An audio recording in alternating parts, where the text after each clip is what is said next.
بسم الله الرحمن الرحيم.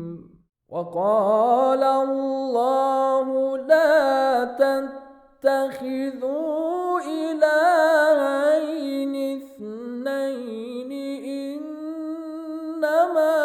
هو إله واحد فإياي فارهبون.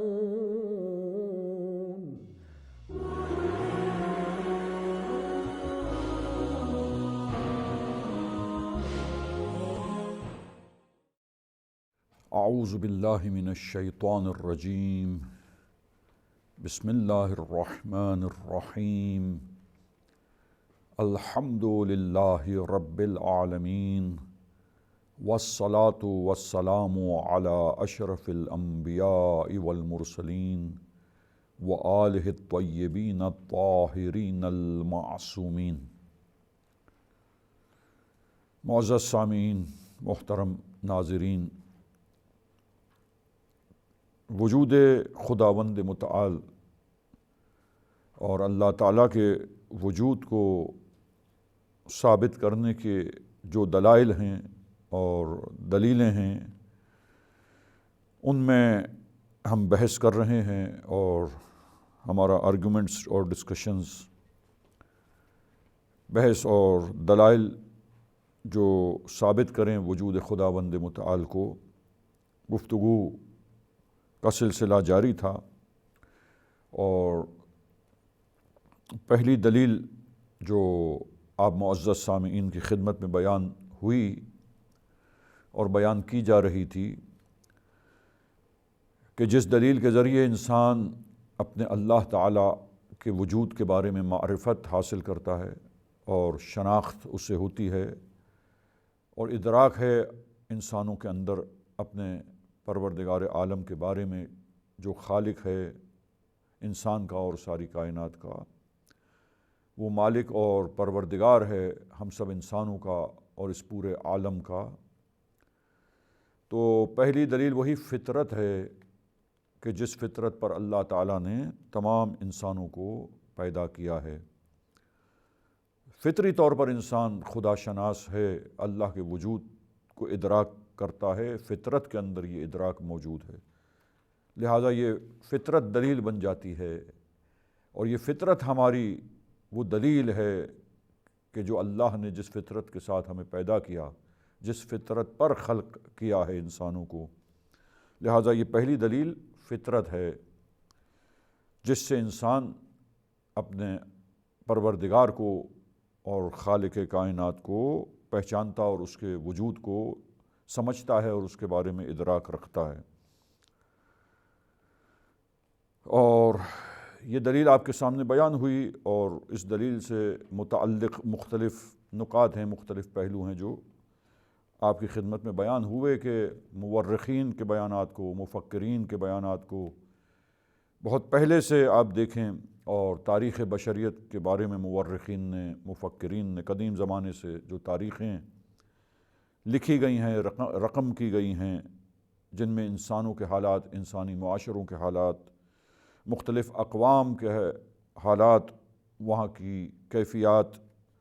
اور وہاں کے رسوم و رواج اور وہاں کے ادیان اور لوگوں کے عقائد اور افکار کے بارے میں جو تاریخیں مرقوم ہیں، لکھی گئی ہیں، مورخین نے مسلسل قدیم زمانے سے آج تک تاریخیں لکھی جا رہی ہیں، لہذا ان تاریخوں کو اور قدیم زمانے سے آج تک جو مورخین قدیم زمانے کی تاریخیں لکھتے آئے ہیں اور آج کل کی تاریخیں لکھتے ہیں، اور آج کل کے حالات تو بالکل ٹیکنالوجی کی وجہ سے بالکل سامنے کے حالات ہیں، جن کو انسان دنیا کے ایک گوشے میں بیٹھ کر دوسرے گوشوں میں اور دوسرے ممالک میں، دوسری جگہوں پر جو کچھ حالات پیش آتے ہیں، واقعات رونما ہوتے ہیں، سب کے بارے میں انسان چند سیکنڈ میں، چند منٹوں میں ایک جگہ سے اور ایک کونے سے دنیا کے دوسرے کونے تک خبر پہنچ جاتی ہے اور انسان باخبر ہوتے ہیں۔ اور یہ تمام انسانی معاشروں کے حالات کو دیکھ کر اور قدیم زمانے سے جو حالات تھے، واقعات تھے، قوموں کے، مختلف ادیان کے ماننے والوں کے، مختلف انسانی معاشروں کے، وہ سب دیکھنے کے بعد پتہ چلتا ہے کہ دین ہمیشہ سے قدیم زمانے سے انسانوں کے درمیان دین کی گفتگو، دین کے بارے میں رجحان، دین کے بارے میں ایک میلان، دینی باتوں کے بارے میں آگہی حاصل کرنے کا جذبہ، یہ سب انسانوں کے اندر موجود رہا ہے۔ اسی طرح خدا کو پہچاننا اور ایک بنیادی یہ شناخت کہ اللہ تعالیٰ کا وجود ہے جو پالنے والا ہے اور ہمارا مالک ہے اور ہم سب کو پیدا کرنے والا ہے، یہ شعور بنیادی طور پر اور یہ ادراک اور اس حقیقت کو سمجھنا یہ انسان کے اندر موجود ہے۔ گویا وجود بشر کے اندر وہ فطرت بشر جو ہے، جس پر پیدا ہوا ہے، جس کے ساتھ پیدا کیا گیا ہے، انسان شناخت رکھتا ہے خداوند متعال کی اس حد تک۔ اور آپ دیکھیے کہ آیات کریمہ اس سلسلے میں آپ معزز سامعین کے سامنے آیات کی بھی تلاوت کی گئی، اور مختلف مورخین اور مفکرین اور سماجیات کے جو ماہرین اور اسکالرز ہیں، ان میں سے چند نمونے، چند مثالیں ان کی باتوں کو آپ کے سامنے، اور مورخین کی لکھی ہوئی تاریخ اور ان کے بیانات کو اختصار کے ساتھ آپ سامعین کرام کی خدمت میں پیش کیا گیا، بیان کیا گیا۔ اور اسی سلسلے گفتگو میں ہم مزید جو ہے وہ پھر ہم آج جو ہے وہ ایک اور مفکر کی بات کو، اور وہ مفکر کولمبیا یونیورسٹی کے ایک پروفیسر اور استاد ہیں، اور انہوں نے جو لکھا ہے، جو کچھ اسی دین کے بارے میں ان کے خیالات جو لکھے گئے اور ان کی طرف سے بیان جو ہے، اور یہ ایک دائرۃ المعارف ہے، ایک انسائکلوپیڈیا ہے جس میں الہ کے لفظ میں اور وطن کے لفظ میں جو ہے جو کچھ بیان کیا گیا ہے، اس میں ان کی باتوں کو قلم بند کیا گیا ہے اور وہاں ذکر کیا گیا ہے۔ اور اس ٹیچر کا یونیورسٹی کے یہ بیان ہے، اور نام ہے ان کا جان ڈیورس۔ تو یہ جان ڈیورس جو ہے وہ دین کے بارے میں اور دین کے سلسلے میں یہ لکھتے ہیں کہ یہ بہت ظاہر ترین اور روشن ترین بشر کے ادراکات میں سے دین کے بارے میں اور اللہ کے بارے میں یہ ادراک اور یہ شعور ظاہر ترین اور واضح ترین ادراکات، اور جو کچھ انسان دیکھ رہا ہوتا ہے، سمجھ رہا ہوتا ہے، ان میں دین کے بارے میں انسان کا ادراک جو ہے وہ سب سے بنیادی ترین ادراکات میں شمار ہوتا ہے۔ وہ پھر لکھتا ہے کہ گویا ایسا لگتا ہے کہ اس مبدأ یعنی سر چشمہ جس سے تمام موجودات کا وجود نکلا ہے، تمام موجودات کو وجود ملا ہے، تمام باحیات، ذی حیات اشیاء کو حیات اور زندگی اسی سرچشمہ حیات اور اسی مبدأ سے ملی ہے جو آغاز ہے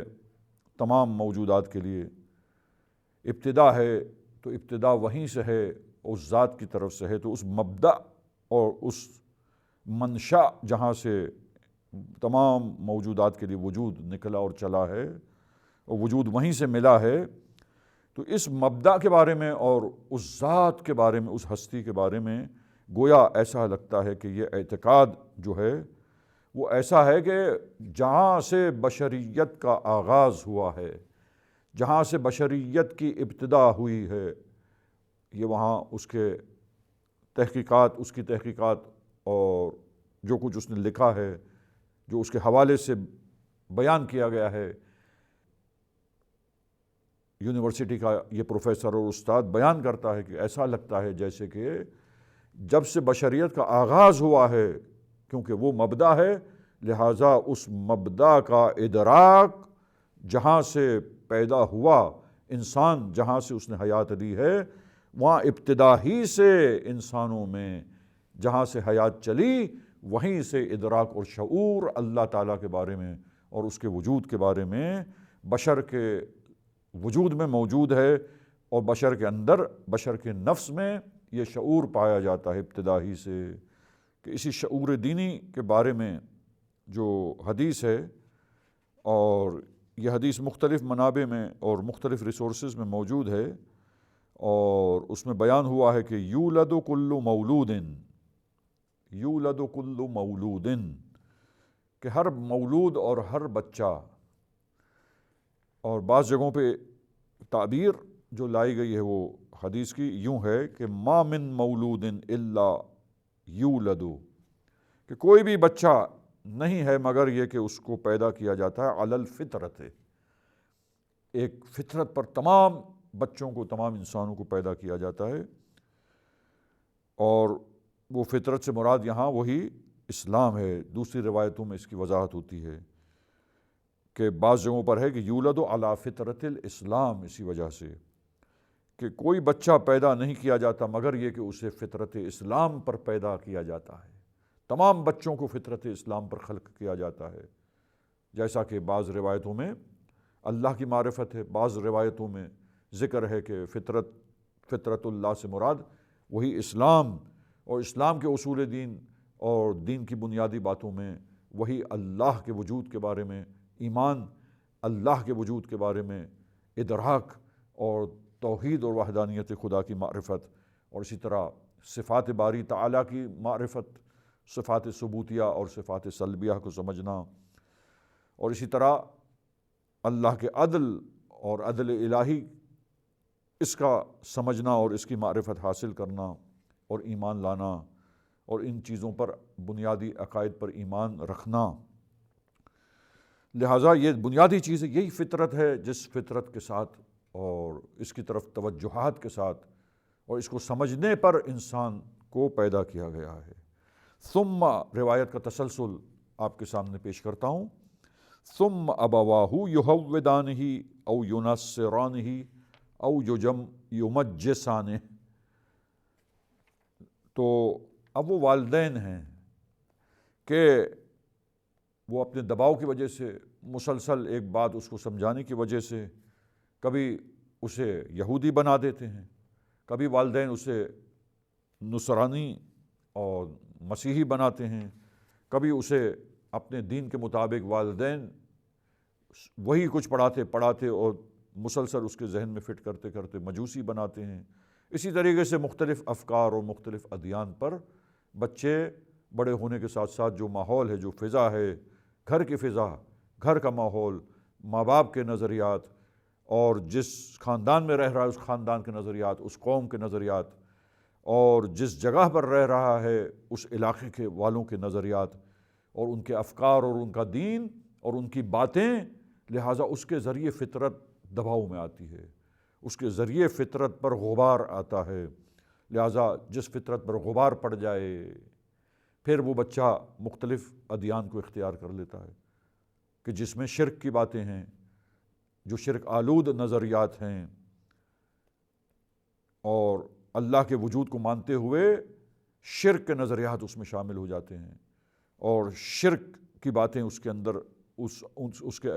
وجود خدا کے پر یقین رکھنے کے باوجود اس میں شرک آ جاتا ہے، اور وہ دوسری چیزوں کو اللہ کا معاذ اللہ شریک قرار دینے لگتا ہے۔ اور اسی روایت کے تسلسل میں یہ بعض جگہوں پر بیان ہوا ہے کہ رسول اللہ صلی اللہ علیہ وآلہ وسلم سے یہ حدیث جو میں نے بیان کی، جو چند کتابوں میں، روایات کی کتابوں میں، تفسیر کی کتابوں میں، اسی آیت کے ذیل میں جہاں فطرت اللہ کو بیان کیا گیا ہے کہ فطرت اللہ جس پر اللہ خلق کرتا ہے انسان کو، تمام انسانوں کو، وہ کیا ہے، لہٰذا وہاں پھر تفسیر کے طور پر یہ تسلسل میں یہ بیان ہوا کہ اللہ کے حبیب نے یہ فرمایا ہے کہ یہ فطرت سے مراد، فطرت اسلام سے مراد کیا ہے، وہی فطرت اللہ التی فطر الناس علیہا، یہ گویا اسی قرآنی آیت کی طرف نشاندہی ہے کہ جہاں بیان کیا گیا کہ اللہ نے جو کتاب میں جیسے فرمایا ہے کہ وہ اللہ کی فطرت ہے کہ جس فطرت پر تمام لوگوں کو، تمام انسانوں کو اللہ نے خلق کیا ہے، اور وہ فطرت وہی معرفت الہی ہے، اللہ کے وجود کو سمجھنا، اللہ کی طرف رجحان، اور اپنے اللہ تعالیٰ کے بارے میں، اپنے خالق کے بارے میں ادراک اور شعور اور اس کی پہچان۔ لہٰذا عزیزان گرامی، یہی وہ فطرت کی دلیل ہے جسے میں مسلسل چند کلاسز میں آپ معزز سامعین کے سامنے بیان کر رہا ہوں، اور سلسلے گفتگو جاری ہے اسی پہلی دلیل میں۔ دلیل بیان ہو گئی، دلیل تو واضح کی جا چکی، لیکن مسلسل بہتر طریقے سے سامعین کے اذہان میں محفوظ ہو جائے بات، اور یہ دلیل اور پختگی کے ساتھ، وضاحت کے ساتھ سامعین کے سامنے روشن ہو سکے، اس لیے میں مسلسل مختلف احادیث اور مختلف مفکرین کی باتوں کو، جو بالکل ان احادیث کے مطابق ہمیں بالکل ایکیوریٹ نظر آتی ہے، جو کچھ حقیقت روایت میں بتلائی گئی ہے، بیان کی گئی ہے، انشاءاللہ سلسلے گفتگو کو یہاں جہاں ہم نے چھوڑا ہے اور چھوڑ رہے ہیں، یہیں سے ہم اپنی بات کو انشاءاللہ آگے بڑھائیں گے، اور سلسلے گفتگو آگے بڑھا کر اس بات کو، چند نکات اور چند پہلو ہیں، ان کو سمیٹ کر انشاءاللہ دوسری دلیل اور دوسری برہان اللہ تعالیٰ کے وجود کے اس بات کے لیے، اس کا انشاءاللہ آغاز کریں گے۔ وصلی اللہ علی محمد وأہل بیتہ الطاہرین۔ اغفر لنا ذنوبنا وارفع البلاء